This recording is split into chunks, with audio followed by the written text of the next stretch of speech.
Tuhan adalah gembalaku, takkan kekurangan aku. Saudara-saudari yang terkasih di dalam Kristus, selamat pagi.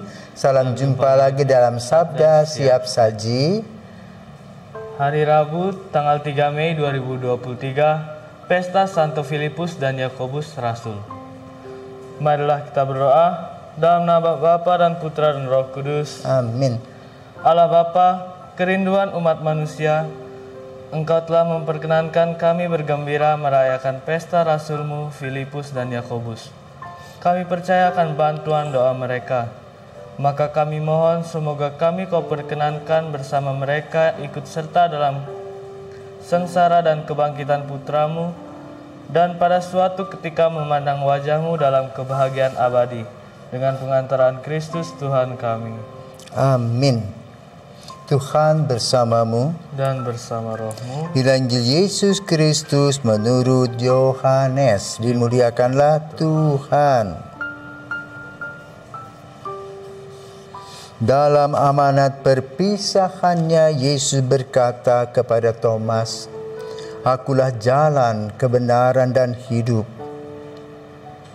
Tidak seorang pun dapat datang kepada Bapa kalau tidak melalui Aku. Sekiranya kamu mengenal Aku, pasti kamu juga mengenal Bapa-Ku. Sekarang ini kamu mengenal Dia dan kamu telah melihat Dia." Kata Filipus kepada Yesus, "Tuhan, tunjukkanlah Bapa kepada kami dan itu sudah cukup bagi kami." Kata Yesus kepadanya, "Telah sekian lama Aku bersama-sama kamu, Filipus, namun engkau tidak mengenal Aku. Barang siapa telah melihat Aku, ia telah melihat Bapa. Bagaimana engkau berkata, 'Tunjukkanlah Bapa kepada kami'? Tidak percayakah engkau bahwa Aku di dalam Bapa dan Bapa di dalam Aku? Apa yang Aku katakan kepadamu tidak Aku katakan dari diriku sendiri, tetapi Bapa yang diam di dalam Aku, Dialah yang melakukan pekerjaannya. Percayalah kepadaku bahwa Aku ada di dalam Bapa dan Bapa ada di dalam Aku, atau setidak-tidaknya percayalah karena pekerjaan-pekerjaan itu sendiri. Aku berkata kepadamu, sesungguhnya barang siapa percaya kepadaku, ia akan melakukan juga pekerjaan-pekerjaan yang Aku lakukan. Bahkan pekerjaan-pekerjaan yang lebih besar daripada itu.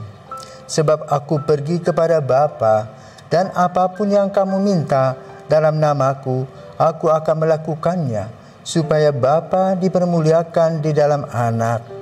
Jika kamu meminta sesuatu kepadaku dalam namaku, Aku akan melakukannya." Demikianlah sabda Tuhan. Terpujilah Kristus. Baik Romo, selamat pagi. Selamat pagi Agung.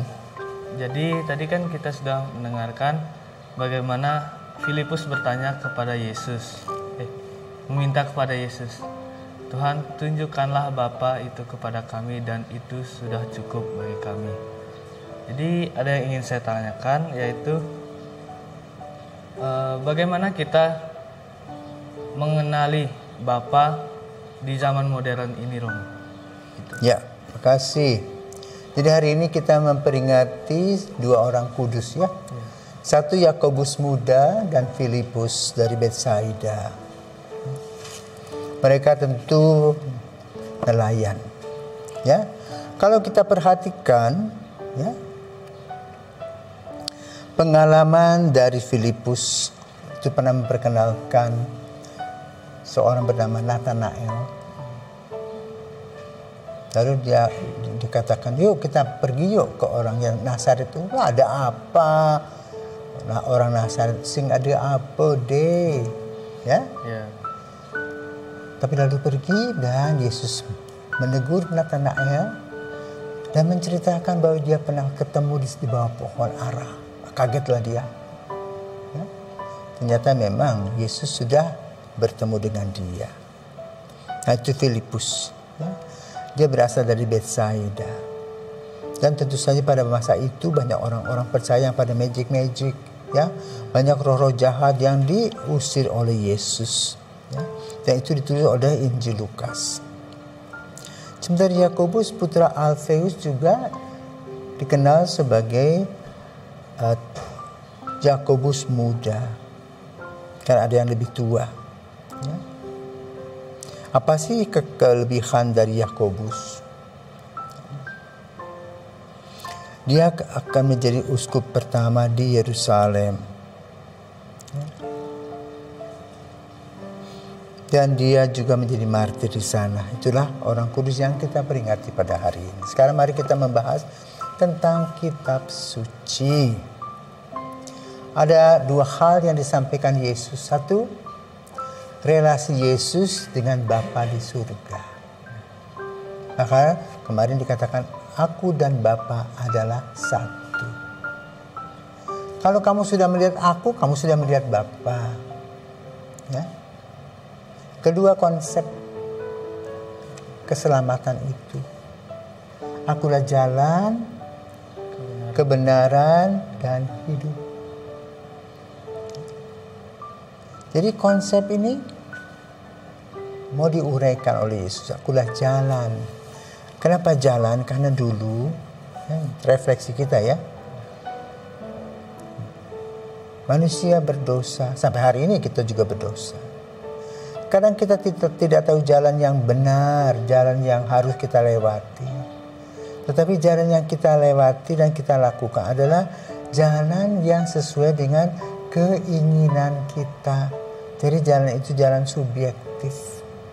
Jalan yang mendapatkan kepada kita kenikmatan-kenikmatan, walaupun kenikmatan-kenikmatan itu merugikan orang lain.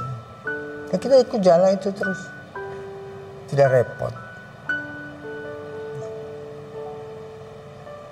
Dan Yesus menunjukkan kepada kita jalannya yang benar itu yang mana. Itu jalan keselamatan. Nah, cara jalan keselamatan itu ada pada Yesus. Bapa mengirim Yesus, maka kita harus percaya. Dan di jalan-jalan keselamatan itu ada kebenaran. Apa kebenarannya? Yesus memang putra Allah. Itu kebenarannya. Dan yang disampaikan itu yang benar. Ya, aku dan Bapa adalah satu. Jadi apa yang diajarkan oleh Bapa disampaikan oleh Yesus kepada kita. Dan itu bukan bohong, tapi benar. Apa sih yang disampaikan oleh Bapa kepada Yesus? Hukum cinta kasih. Kepada Tuhan, kepada sesama, kepada dirinya sendiri, dan bahkan kepada musuh-musuhnya. Maka kalau kita berjalan jalan-jalan keselamatan, melalui jalan kebenaran, akan apa? Hidup. Begitu. Jadi 3 hal menjadi satu. Ya. Jalan, kebenaran, ujungnya hidup. Jadi jalan bersama ke dalam kebenaran mencapai kehidupan kekal, kehidupan selamat dan damai sejahtera. Dan itulah yang dilaksanakan dan diikuti oleh para murid. Mereka meninggalkan jalannya, bergabung dengan Yesus, bahkan mereka menjadi martir-martir kebenaran. Maka tugas kita juga sama. Kita ada orang-orang yang diutus dan kita harus melaksanakan tugas perutusan kita dengan konsep Allah Tritunggal, Bapa, Putra, dan Roh Kudus, dan jalan kebenaran dan hidup. Paham gak? Paham. Ya, semoga kita boleh pada hari ini menikmati kasih Tuhan dengan berkat-berkat-Nya, karena Tuhan menyampaikan kepada kita, akulah jalan, kebenaran, dan hidup. Selamat pagi.